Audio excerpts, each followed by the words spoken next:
Hello. Welcome to the Mother Days podcast. Sarah and I always giggle at the beginning because I'm like, are you doing it? Or I know. We just look at each other. We just look at each other at the same time. We're like, hello. Anyway, hello. Welcome to the Mother Days podcast. I am Teresa Palmer. And I'm Sarah Ray Olsen. I just choked on my eyes. Are you though? I am, sort of. I'm half there.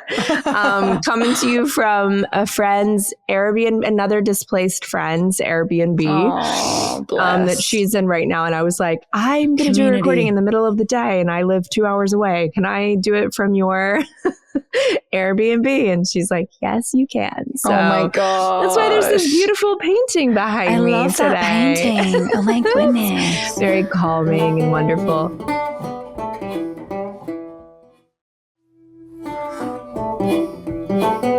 Well, you guys, we are so blessed because we have an angel on our podcast today, a legitimate, literal in life angel who I've known forever. I mean, like since she was a teenager, probably. Right? I mean, I feel like the first time I met this guest, I feel like we were at a baby shower, maybe a wedding shower or something for one of your sisters. And you were so young and gorgeous and vibrant and everything. And, the reason my kids went to the preschool they went to is because of this person.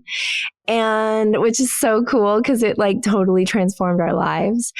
And she's just a shining light. We have Carson Meyer with us today, a beautiful doula, an actor, a mother, and just an all-around incredible author. And an author, an incredible human, and now an author of Growing Together. For all of you who have taken her amazing online course, she now has the most beautiful book, and we're going to talk all about it's so beautiful. Doula wisdom and holistic practices for pregnancy, birth, and early motherhood today on the podcast. Yay. Thank you, Sarah. I was just thinking about one of like the first times we connected over our shared interests, which I'm realizing, and I swear I'm not just trying to be Sarah Olsen, although I mean, no better person to want to be in life. But between our acting and our skincare and our book writing and pregnancy obsession, I'm like, we're kind of kindred spirits, actually all three of us. But I remember seeing you in I think we were like Nobu, or was it like yes, the Pearl House in Malibu? And I just started as a doula, and I was so excited to tell you about it because you're one of the only people I knew like in, my friends and family world who is also a trained doula and just so passionate about the topic. And you were telling me all about Dr. Berlin and just everything. Yeah. Yeah, I left out Sea and the Moon, and she's the owner, creator of Sea and the Moon. Yeah. Well, I was just going to say about Sea and the Moon, there is this particular body scrub like from years ago. How long's the company been going? 6 years now. Okay, so at the very beginning, our mutual friend, Phoebe Tonkin. Oh, yeah. Phoebe Tonkin told me about this brand, and she sent me a scrub. And she was like, you need to try this. And I was like, my God, this is the best. I've never smelled better in my entire life. I remember being obsessed with the little moon, like just everything about it. And because Phoebe knows how obsessed I am with like babies and birth and all that sort of stuff. And she was like, you know that this is what Carson does. Like she's really obsessed. And I loved hearing about someone who was yet to have the experience of it. Because I feel like I was obsessed before, but like really it ramped up after I had kids. And you have always been interested in this area. I wanted to just start there. Like, what was it about this world? How did you fall into this work? I know you have such an interesting background, and I was just curious, like, was it this innate calling? Yeah, I think so. And it's fine. People ask this all the time because I was 22 when I took my doula training, and I think a lot younger than most. Now more and more I'm seeing younger women kind of tap into it and realize that it's something that they feel inside of them. But yeah, so many moms until they become mothers don't necessarily feel like they have that permission to enter this world. And I think it was that taboo and that like veil that actually led me to want to like peek and be like, what is this world? Like, why have I been kept from this conversation? And so I think it started at my mom's birth with me. I write about this in the book a little bit about how her birth unfolded, I think subconsciously left an imprinting. And even though she didn't talk about it like it was traumatic or she was missing something, I knew she didn't have a doula. I knew that she, had this vision, and she's very holistic. And I know she like wanted candles, and she was really interested in yoga, and it ended up being a very clinical experience that ended in a cesarean. And so she jokes like, where were you when I was born, or when you were born? Like why couldn't you like come and tell me kind of what I needed to do and how I could access that? And so a lot of my book stems from that. And I think there was an awakening when I saw the business of being born. That was what like reignited this innate calling, as you say. And then a confluence of things. I mean, you guys, this is so fun because we can all know this feeling, but I also think acting was a big entry point. And I think people think that those are such different, wildly contrasting career paths, but acting was my entry into this like mind-body connection and the feeling of like true presence and catharsis and connection and emotional depth, right? And like people who wanted to be exploring those parts of themselves and deepening those parts of themselves. And so when I was in acting class, that led me, that was in college, and that led me into taking all these classes around bridging the mind-body gap that we culturally have. And so I also think acting was a big part of it. And I don't do it anymore. But I find there's a lot of parallels there. But really, I mean, then again, it's business of being born, which I know we all are very familiar, but that really woke me up to it. So it's a lot of different factors. Oh, that's so beautiful. I feel like we had such a full circle moment when we had Abby Epstein and Ricky Lake on the show. Mm-hmm. Because we had the same feeling. Like I distinctly remember seeing that and it just unlocking something within, this just like burning passion to know more about this work. And my first introduction to it was Ina May Gaskin. Mm-hmm. Right before that, it was sitting in this amazing like butterfly home in Big Sur with my crappy ex-boyfriend. And I was like trying to sort of avoid hanging out with him. So I was perusing like the bookshelf in this home we had rented, and I saw like spiritual midwifery, and I was like, oh, what is this? And I sat down and I just read it like in one sitting, just read all the birth stories, and all the language was so gorgeous and the rushes and psychedelic. Cry? And I was upset. Do you know why I did cry? Was because I was like, I'm never having any of this with him. I need a, I was like, I want all these things. And if you're listening right now, sir. as if he ever would be, by the way. Definitely not the type. But I was like, oh, I want all of these things. And then I was like, I need to break up with this person. And then I'm going to find my partner who I can experience all this incredible stuff with. So that's definitely on my list when I recommend to people who are pregnant is spiritual midwifery. And now this growing together. I had the pleasure of getting, Sarah and I both have got copies before the release in March. And I have to say it feels like a warm hug.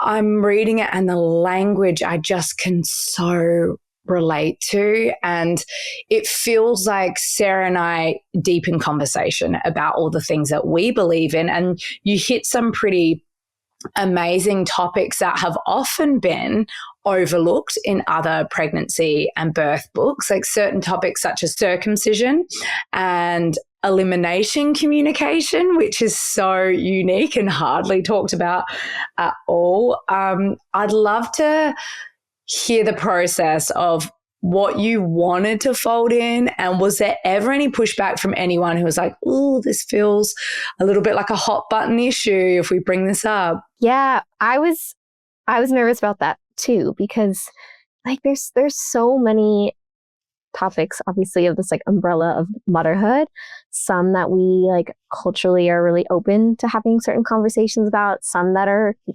still under that taboo. But my publishers were amazing. Like they were so receptive to how I envisioned this book to be. They had great guidance, but I never felt like there was topics that weren't on the table. Like they really respected and honored and treated me like, this is your expertise. This is the topic that you want to talk about. And they were so collaborative with it. So that was great. And my hope is, that these topics are broached in a way, and this is why bringing my personal journey into the book was so important, that it felt like, yes, of course there's going to be biases. It's very much from my view as a doula and a mother, and a human. This is like lived experiences. But I really wanted it to feel like there was not like judgment of people's path, and that it had a little bit for everybody, no matter, what your path is, and really just invited you to see another side that maybe went against the grain of what is considered the norm or like the mainstream way to do it, so that you can listen to your own inner wisdom. And so the circumcision topic was definitely one of those for me, where it's like, it's always a challenging conversation to have with parents. It's one that I'm hesitant to have on social media. And I come from a Jewish family, right? That's so right. It's I love that. Like I talk about that even within my own family, it can be a point of disagreement or contention. But I'm excited for that one because I always just think back, and you guys have been that for me, but the people and the authors who are willing to kind of take a risk on talking about things that might be controversial offered me so much on my motherhood journey and just in the way that I see the world and exist amongst disagreement. Yeah, I so appreciate that. And I feel like when you Ted's talking about like opening up spiritual midwifery or like opening up this book and like, the normal, I would say, let's say the normal pregnancy books or like the pregnancy books, I guess, that have been popular for so many years, it's very by rote. It's like, these things are all not talked about in depth. It's more so like scratching the surface. And I love a book that really opens your mind. And I remember there was a person who asked me, are you going to circumcise, when they found out I was having a boy? And I was like, I don't know. I haven't really thought about it. Like I was like, what do they normally do? Like what happens at the hospital? Like, I don't know. I just wasn't thinking. And then I realized like, oh, I'm having a home birth.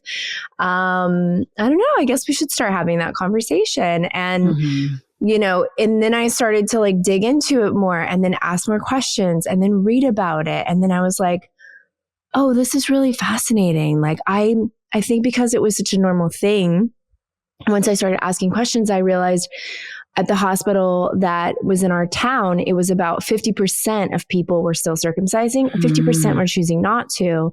Which is that surprising? That's like a lot in what I would assume for Los Angeles. Yeah, exactly. Yeah. And I was surprised by that. And so I was like, oh, okay. This is so interesting. So I don't know. I love when you're, given something and it really just makes you start going like, oh yeah, why didn't I ever think about, I remember when Dr. B first asked me, where are you having your baby? And I was like, what do you mean? Like at the hospital? And he was like, really? Like you? I don't know. It doesn't feel like you. And I was like, does it not? Is there another option? Like, and I love that because I'm a person who loves to be a student. So I'm immediately like excited and go, oh, okay, what else can I learn? So it's really beautiful that you did that. And I would like to ask you, as you became a mama, as you went through your birth experience, like what changed for you in your practice that you were doing before and then what you sort of learned afterwards? Like you had been doing this for so many years, you had been studying it, it was your passion, and then like, you become pregnant. And I remember watching you through your pregnancy just being like, oh, I love that she's getting to experience this now. And like, and then this birth is going to come and it's going to blow her freaking mind. And I was just so excited for you because also I remember just all the things that we had discussed before. So I'd love to hear like, how was that whole journey for you? Yeah. So I mean, I feel like so lucky, like being a doula is such an amazing preparation that I wish every woman got to be able to like witness birth, feel comfortable around it, demystify it, the whole thing. So pregnancy, I felt so great. Like I had my nutrition background. I was so prepared. I just spent so much time focusing on like the mind, the body, like everything in the book, really, like through those 9 months. I joke that like we moved to North Carolina and lived on the top of a mountain in a cabin in the woods. I was just like meditating and gardening, bliss. And then the birth was so humbling. It was first birth, so gnarly, so humbling. So I had just been, and I don't know if she's comfortable with me like sharing who this is, but the last birth I went to, I was 20 weeks pregnant. I actually flew back to LA to support a birth that I was already committed to before I was pregnant. And I mean, this mom, and I did a couple births while I was pregnant, and every time I'd go into the birth, I'd say to my baby, I'd be like, you know, I'm creating a shield of protection, like whatever happens here, it's not my experience. I really wanted to like not let the experiences of all of the women that have informed and brought so much amazingness to my mother experience, but I wanted to really feel the boundary and not have everything good and bad be like projected into my own experience. Yeah. So as I attended the birth, I kind of said to my baby, you know, we're going into a birth. This is not your birth. Like, you know, just whatever happens here. This is, I always like to, I talk about in the book, really prepare the baby in the womb through that communication. This birth was so peaceful, like orgasmic, quick. The mom just was like, you know, and the baby came out, and I was like, "Were you watching? Were you taking notes in there? Like, this is how it's done." You know, like just teasing, you know. And I was like, "Okay." Like, so that was my last kind of like birth that I. That's so unfair. And was it her first? Was it a first birth? Oh, yeah, first. Oh totally my just God. like one of those like, yeah, it's just not normal, guys. We were like, the baby's out. Like, no one was even like looking because it just like, you know. If you Anyway, had said a second birth, I'd be like, yeah, they're the best. Second birth. No, first birth. God. But I was like, this is like what's mine's gonna be like, right? Yeah, exactly. Oh my gosh. Mine was amazing. I mean, I love my birth so much, but I like surprised the glass in my house didn't shatter. My poor husband has like still bite mark scars and like is still traumatized from like the physical abuse that he endured. Yeah. And was just so, it was so loud. It was so primal and it was so amazing, but there was so much profanities. Like just, it was really, I just was like, I want an epidural. I want a C-section. I want like, just get me, get me out. So that was really, I was just like, wow, this is no matter how, you know, many times you see it or prepare for it. It is an initiation. And then on the other end of it, I felt very fortunate to really have set myself up for postpartum in the most amazing way. And so I was also like, this is so easy. This is so great. Like, I'm so supported. I'm so massaged and well fed. And then like you have a toddler, and that's a part of being a doula that you don't get to learn about. Like you leave your clients after 6 weeks and you go on. And so that has been, I mean, it's the best. My daughter's just so much fun and so wonderful and so wise. But sometimes I'm like, I have no idea what I'm doing. And Jonathan's like, don't worry. You're only promising to help people for the first 100 days. Nothing after. Like, don't, because sometimes you're like, how am I allowed to write a book on this? Yes, totally. We have felt the same way. And as you were talking about your first birth being so humbling, I was like, dude, that was my exact experience. I was like, I will be one with nature, like all these women I'm reading about in Anime Gaskets. It's just gonna be me and my psychedelic birth and like riding the waves. Teresa had to come to my birth before she had her birth, and then I traumatized her. And then I had like PTSD because I didn't do the like protective shield of don't watch this. I was like, I can't do this. Can I just go backwards and press rewind? Like, this is not, I can't do this. The baby can't come out that way. There's just no way. And then my fourth birth, I was so like, oh my God, I have done this so many times. It's going to be so easy. I didn't even care that my baby was posterior. I was like, I'm not even going to do the spinning babies. Like, I can get through a posterior birth. And then cut to like me, like a screaming banshee with my fourth birth being like it was so hardcore. It was almost as hard as the first birth. And I was like, oh, humbled again. Yet again, even on my fourth birth. Oh my gosh. That's a wild thing.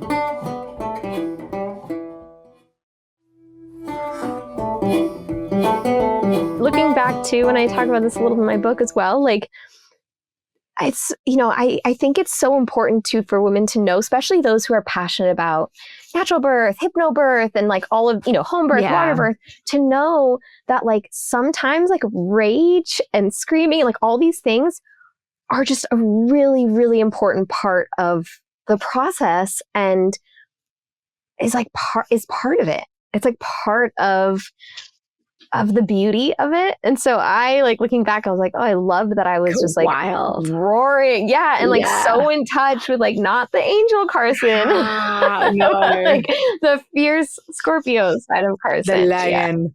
I know. Yeah, it does. It like and I have to say that every birth presents something really different. Like, you're also bringing in, and I'm looking back over the last 3 births that I had, but really the last like 4 pregnancies now, right? So it's like I was telling Tez that like with each one of the girls I've brought into this world, there's been like a major life event. Like, my dad died when I was pregnant with Esme, and with Winter, I was 4 months pregnant when the world shut down. It was COVID, and I had her in 2020. And then this baby, I was 4 months pregnant, and our house burned down, and our whole entire world has changed and shifted. And each one of the pregnancies have brought something really different. And then the births up until, I don't know about this birth, but each one of the births have also brought something really different. And your experience can be really orgasmic and joyful and hard and intense and wonderful. And it can also be like really like not what you're expecting, where you keep feeling like you're hitting a brick wall, and you're just like, why isn't this going the way I thought it was going to go? And then, and it can be exactly what you're saying, that primal feeling. I think that's the beauty.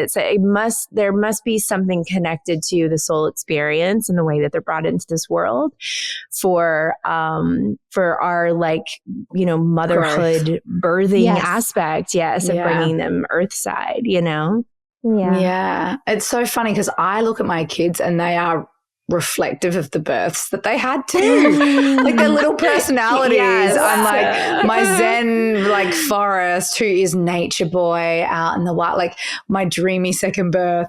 And then it's like the child in my family who like rules the roost and is so loud, like me screaming banshee during her birth, is Prairie. She's just like, I'm here. Like, and she's in this tiny package and she's the loudest little thing. And I was like, oh my God, I was the loudest little thing. Like, that was me in her birth. It's so funny. I was like, oh, it's reflective. And maybe I'm searching for those connections, but they really feel real that they're there. It makes sense. I mean, because I also really like to think of birth as something that, like, of course, our bodies are doing together, but really, like, it's their entry that we are just like portals for. And that it's like, it makes so much sense that it's their experience is playing out, and that therefore it is reflective of who they are. And what they need. It's so true. So after your like birth, your experience and your kind of birth into this work, what would you say, was there anything that sort of came up for you unexpectedly in that postpartum season with breastfeeding? I know that does not come very easily to so many women.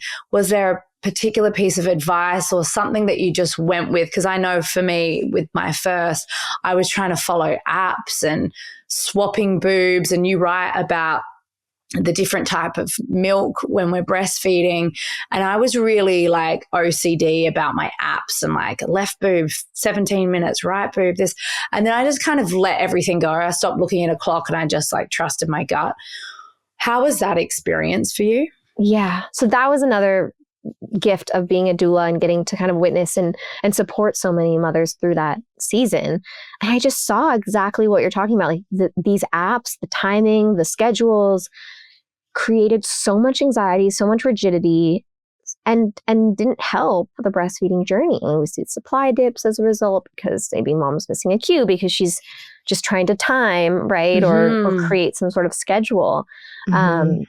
And so I definitely have the tendency to be a more like type A person, but I think like just knowing this and really caring about this helped me set myself up for not having that. So no feeds were ever timed. And that was huge. I mean, to just like be in the flow of postpartum and even our whole breastfeeding journey was like, that was such a gift. But yeah, I mean, there was a lot that I was also so surprised by. And again, like, I feel like you can just never be fully prepared for. And I knew like for some people breastfeeding can be a breeze. And then for others, it can be a lot more challenging. And I remember the first 24 hours being a total breeze. And then like after 24 hours of having your nipples sucked on for the first, all day and night, I was just like, what has happened? And it was so helpful. And you're also so used to hearing and saying, it shouldn't hurt if it hurts for too long. Like, so like a latch issue or this. Yes. It's a specific kind of hurt. That's the thing that they never say. It's like, pinchy. It's going to hurt. It's going to hurt. Yeah. If it feels like someone's taking like needles and stabbing them directly into your nipple hole, then that is the pain that you don't want. Probably not good. Yeah, exactly. Also, like, as long as it gets better, right? Like that was another thing. But it's still so shocking. Like, and I'm sure for you guys too, like doing it multiple times. Like, I don't know if you get used to that feeling or not. I do not feel my nipples anymore. So for me, I'm just like, I have not stopped breastfeeding since February 17, 2014. Every day there has been a baby or child on my nips. Oh yeah, no, I know people will ask like, what do you do about like biting, which I remember being so sensitive to early on, but after like 2 years, I'm like, I don't even notice if it happens anymore. That's so true. It was my sister Sarah, who's a mutual friend of Sarah and I's. I remember calling her, and it was so cute. It was actually her husband, Aaron, who you could tell was like such a supportive dad of breastfeeding of a mom, 3 babies that she breastfed. Sweetest guy. And so like he's like on the FaceTime, like reminding me things that he had like reminded her. And she was like, yeah, it really, feels weird. Like it hurts, like, and that's what it is. And it was actually some of my old clients who are dear friends of mine who were like, just one of the things that helped me is to sing a song or like the ABCs or something. And then when it gets, you'll know, like when you get to FG, like it kind of subsides on that latch and just like have something. And I also loved this advice that came from a client too. And she's like, try not to go like, oh, fuck, because your baby feels it and like it creates a certain experience. And so like sing that song, just like take a deep breath and it gets better. And it did. I'm so glad that I had those women in my life. And again, it just comes down, doesn't matter how much you read or watch or classes you take. It's like, this is why this podcast is such a life force for source of support for so many women, because it's hearing from your girlfriends. It's having someone to relate to and to call and to just be like, yeah, sometimes it sucks.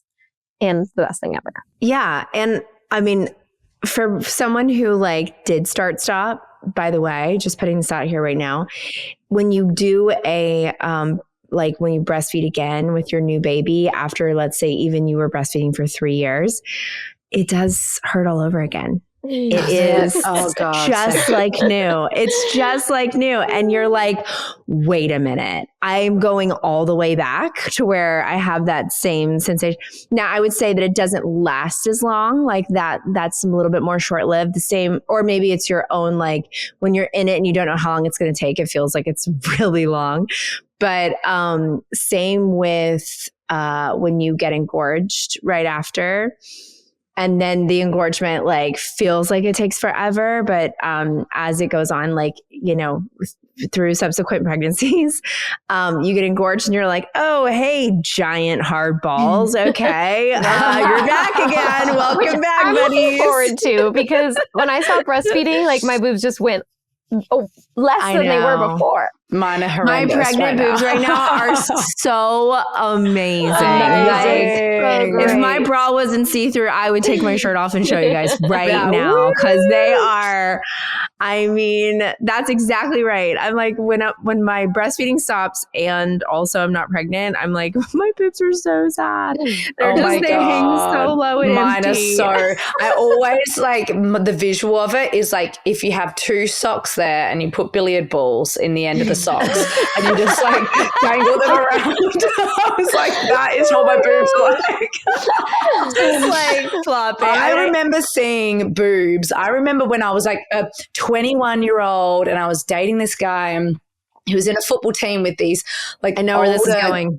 Older guys with like these women who had just had babies. And I remember sort of clocking their tits and being like, wow, like initially they're so big and full. And then I started seeing these boobs and I was like, oh, is that what happens after breastfeeding? They're kind of like, it's like someone's like popped a balloon and they've got like, whoa. And it wasn't just one. I looked around like the football team and I saw like a bunch of boobs that looked like this. And I was like, oh, so that's what's going to happen? Yeah, like that happens to the boobies? So at least I knew when mine started looking like these sad little sacks. I was like, oh yeah, it's just like par for the course. I'm part of the gang. Of the club now. I know. Well, the thing that's so funny is my daughter will, when I'm changing, she goes, oh, look, they're so cute and little. I'm like, thank you. Yes, they are because of you. Oh my God. So tiny. Oh my God. I have a daughter that says the same thing. She's like, oh, they're so cute. There's no more milkies in there. No more milkies. Kids continue the boob obsession after breastfeeding because I'm dealing with that now. We've been stopped for like 4 or 5 months now.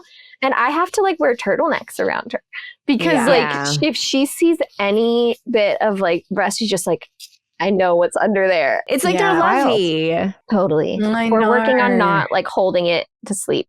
Which is I can't tell if I still have milk. Like I will squeeze as hard as I can. And sometimes I'm like, oh, there's a tiny drop. So I've been asking Prairie recently, who's 3, right before bed, she still nurses. I'm like, are you even getting any milk? Like, is there any milk in there? And she shakes her head and I'm like, so should we wrap this up? Like what? You're like, so what are we doing? What are we doing? I know. But then I can hear her swallowing and I'm like, maybe it's just like every the way so often gets a little something. Yeah. But then because the girls sleep together, then my 5-year-old daughter was like, oh, a world in which I could breastfeed again. Wouldn't that be nice? And I'm like, oh my God, Poet, can we not? And it's like, just a little suck. And I'm like, not a little suck. We're not going, no, not happening. Not just a little suck. That's going to be my daughter. That's going to be Lou. No, you know, the other crazy thing too is that the first time I saw somebody breastfeeding like on their hip and they had like a toddler, it was like a 2-year-old or something, and she was like chatting, whatever. She's like so cute, and then the baby like let go and the nipple came out and it was so long, and I was like, is that gonna happen? And, you know, like right after they're done sucking, it always looks long and then it kind of just goes back, you know? And so I remember just being like, holy shit, like, is that what it's going to look like afterward? And the answer is yes. And it's great. Yes. And don't worry, don't be scared. In some ways, I like prefer my nipples now because I feel like I had more flat nipples. Yeah. And it actually made them look a little bit more, like nipply. Like the wet t-shirt vibe is like cuter, you know? Yeah. So I appreciate that. Oh my God. I love that. Oh my God. That's so funny. I wanted to ask you another thing that you bring up in your book, which I loved so much because Sarah and I, when we wrote our book, we tried to talk about this in a way that was like really gentle without putting our opinion onto people. But we always say like, oh, we didn't schedule. We just sort of met the need as the need arose. And Sarah and I have had really, really positive, incredible experiences with safe co-sleeping. And you talk about this in your book, and you talk about how there has been this sort of narrative over the years about creating bad habits. If you nurse your baby to sleep, you're creating a bad habit. Or if you pick them up when they're upset, you're creating bad habits.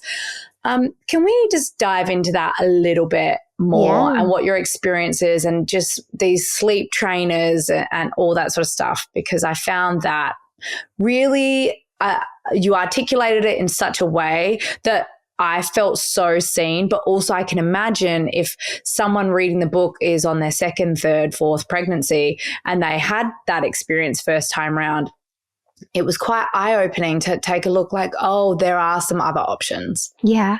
And similar to the circumcision chapter, which I was really like, the intention was to invite the reader to say, okay, what have I been conditioned to believe is the norm, is the right way, is the only way, right? Is the best way? And to recognize ourselves as like tribal beings who want to, and we also just want to be told kind of how and what to do. And sometimes the advice or maybe what our community is doing feels really right and really good and works out great. Awesome. And then sometimes, and I'm sure you guys hear this all the time, but that advice, like I'll hear mom say like, oh, it just does not feel right. Or it like tears away at my like soul, or my heart hurts. And I'm like, okay, like let's like listen to that, right? If this doesn't feel good to you, then that's not your best way to parent, right? Like you should be, because it's not going to feel good to your child either. And so I feel the same that's like around sleep, and all the topics in the book I talk about, but it's about coming back to like, what is working for your family? What, why are you led to believe this thing? What is the fear? And how does it register for you as a mom? Like, what is your inner wisdom saying? And so I was fortunate that I grew up in a family where I was in the bed, I think, until I was like 13. I was always, we all like slept in the bed. And so I literally slept with my mom until I was 13. Yeah, no, I definitely did too. And it was so sweet because my grandmother, I remember her saying to my mom, one day they won't be in the bed anymore. And I now live across the country from my mom and my dad. And so it's like, I don't sleep in their bed anymore, right? Like I got over it. And I loved that advice from my grandma, because she comes from a generation where probably co-sleeping was even more taboo, but that she was able to kind of have that hindsight of being a grandmother and saying like, if this makes you guys feel good right now, then like what a privilege. So it was very normal for me. And I think I always just felt like it was a great thing to do because of the fond memories I had of that closeness. But when I became a doula, I actually learned that there's so many physiological benefits to co-sleeping that are well documented in the data and literature.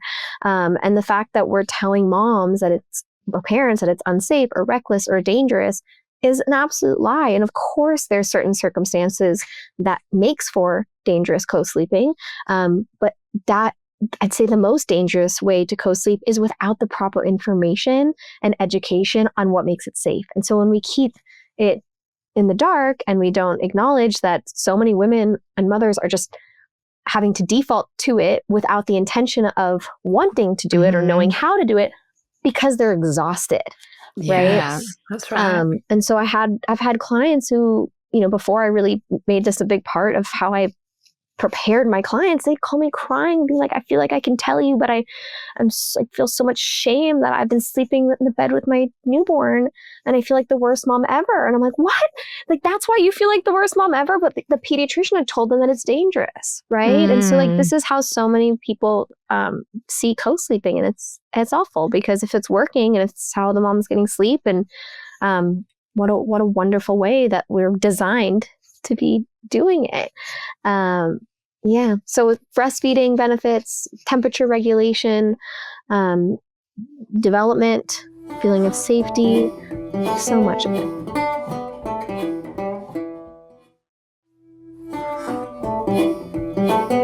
I think fear is a big part of how they get us to do a lot of things in this world, where it's like, you have to do this or this is going to happen to baby. I remember we were faced with like a lot of scary things right when Wyatt was first born, because he had a fever on day like 2, and we'd had him at home and his fever was really high. And the doctor that I was with told us we had to go to the emergency room. And then as soon as we got there, they were like, well, we have to do this, because if we don't do this, which was like a spinal tap on a newborn, then, you know, this is going to happen. And so then I just remember being introduced to parenthood with like, you have to do this or else. And there was a lot of fear that comes up. And so then I would listen to that, and then I would go, okay, you know, not necessarily in terms of the medical side, but in terms of like, what am I doing in my home with my baby and what makes me feel good and baby feel good. And that, you know, listening to that inner voice is so great. Having the information, exactly what you're saying, is so important. And then making your own informed choice on how you're going to show up as a parent and what you're like, trusting your instincts. And you're so right. I mean, I've heard so many women say, oh, this, you know, just goes against everything that I feel inside my body. Oh, it kills me when I hear them screaming in the room, and I'm supposed to keep the door shut all night long. And like, you know, and you're just like, gosh, but do you really feel like, do you really want to stay with that? Is that what someone is like telling you that you have to do? And they're like, well, I just have to get through these amount of days and then it's going to be okay. And, you know, and I think for everybody it's different. But if it's really hurting you, then like there's another way, you know. I have a new mom friend out here in North Carolina, and she told me, and we kind of connected because I feel like we were some of the two of our mom group who didn't sleep train and still breastfed our toddlers. And, you know, she's like, I went to a pediatrician who said to me,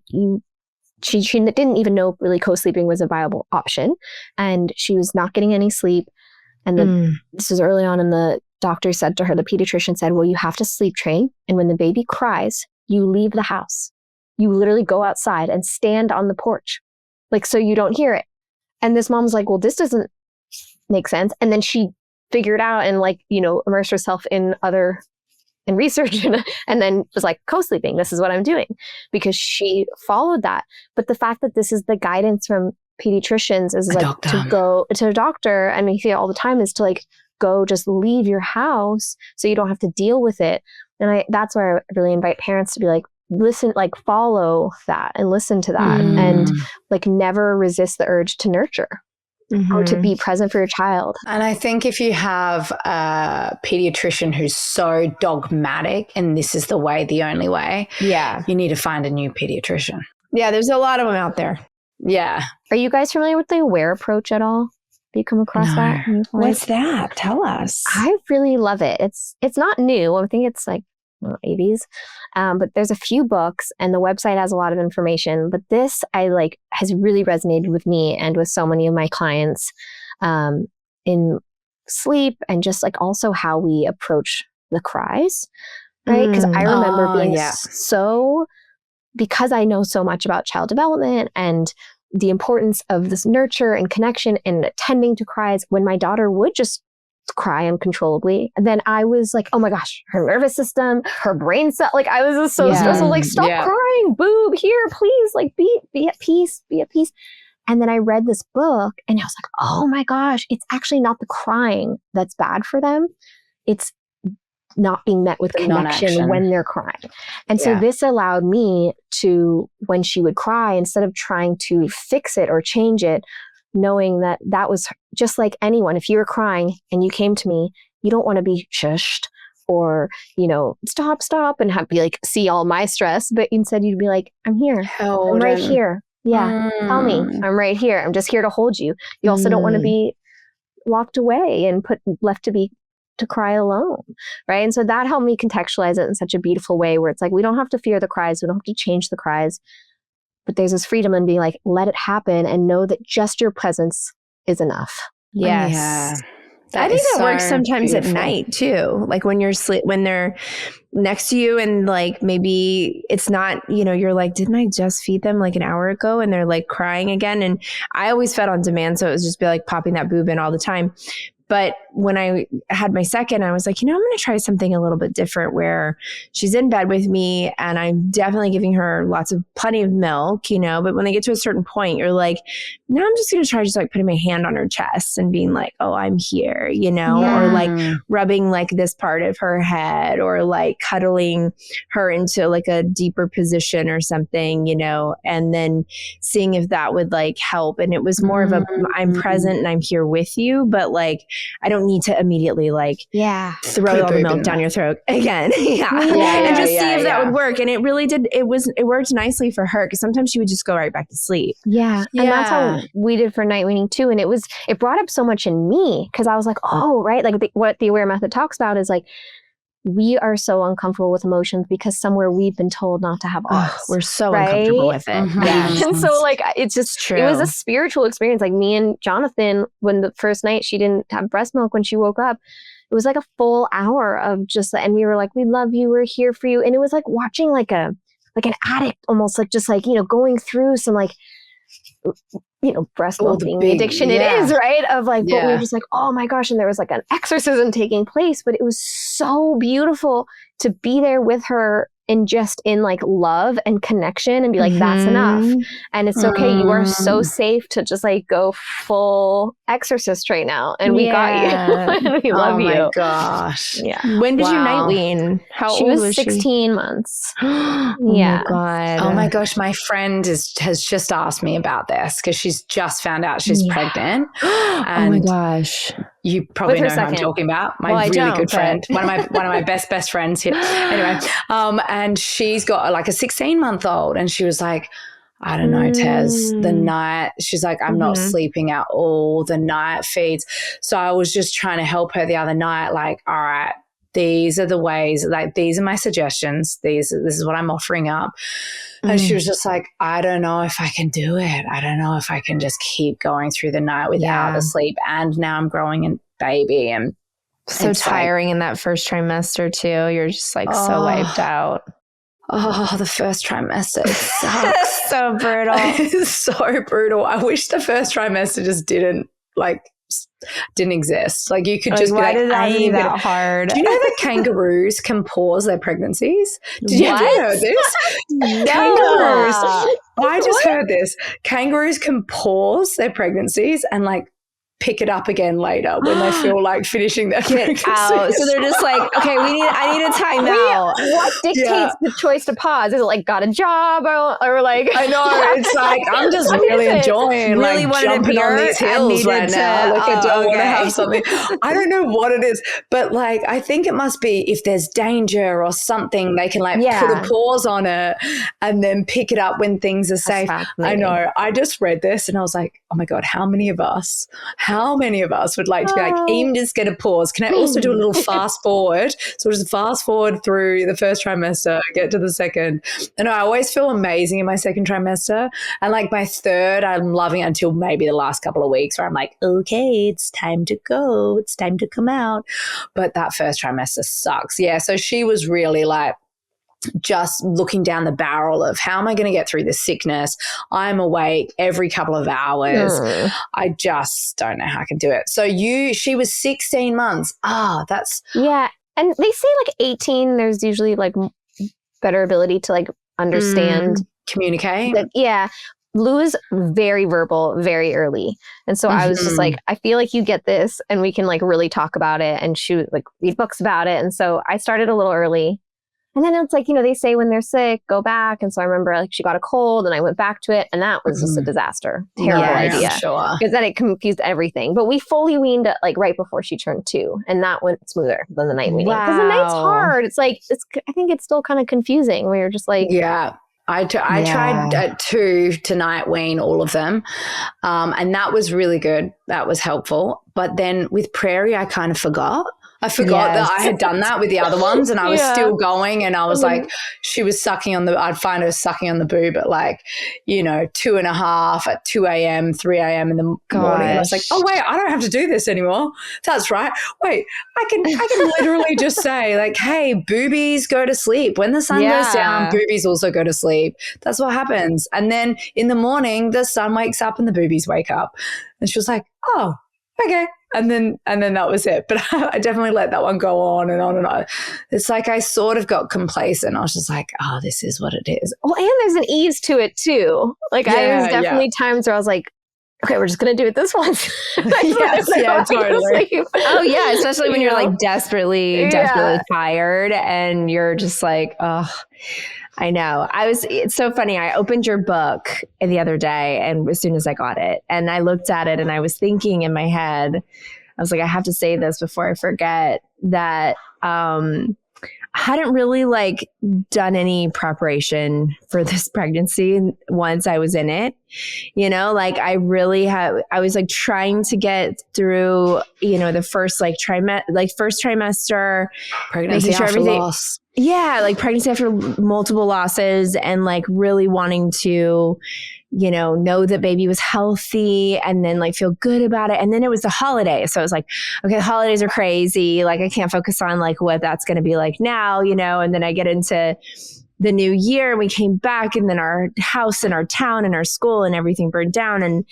And then, I feel like Teresa asked me the other day was like, have you thought about postpartum or where you want to be? Or have you thought about, and I was like, gosh, I hadn't really like thought about any of it. And there's always a point in pregnancy for me after having my first where I go, okay, now it's time for me to start like really focusing in on this. I'll go to Tez and I'll be like, I'm scared again. Like, I'm scared. What do I do? And she's like, okay, go read Spiritual Midwifery again. And I'm like, okay. But it was just like such a breath of fresh air, like looking through your book and just being like, okay, this is so comforting. Like I always go back and read the book that Teresa and I wrote together because there's so much that you forget, even when you're the person who wrote it, There's so much that you're like, wait, what am I supposed to be doing at this, this week? Or like, what is it that I'm supposed to be doing as I'm getting to the last 6 weeks before giving birth? And anyway, it was just such a beautiful thing to open this and go like, at this point in my life, which is a little bit of a chaotic time and unexpected time, to be able to have this and to have this wisdom from you and all these things, some of these things that I like, didn't think about in other pregnancies. Like it's really nice to have that. So thank you for that. And I hope that, any mom listening out there, a person who's like wanting to be a mommy or like get pregnant, that, you can really lean into something like this and it would be so helpful. Thank you. Yeah, that's hope. I mean, you know so much. You're a pro at this, but the hope in the book, and that's where the activities come in, is that like, no matter how many times you've done it, no matter how much you know about it, it like brings you inward. And so there's a lot of research and studies and this and that, but like those activities are exactly for that, like just to have a little moment to nourish yourself. Oh my gosh. Well, it's so amazing. Thank you so much. So where can people find your book and give us the date? We know that it's available for pre-order. Yes, it's available for pre-order and then it'll hit the shelves March 25th. And it can be found pretty much anywhere, Amazon, indie bookstores. And for the Aussies, we can find it on like Australian Amazon. Yeah.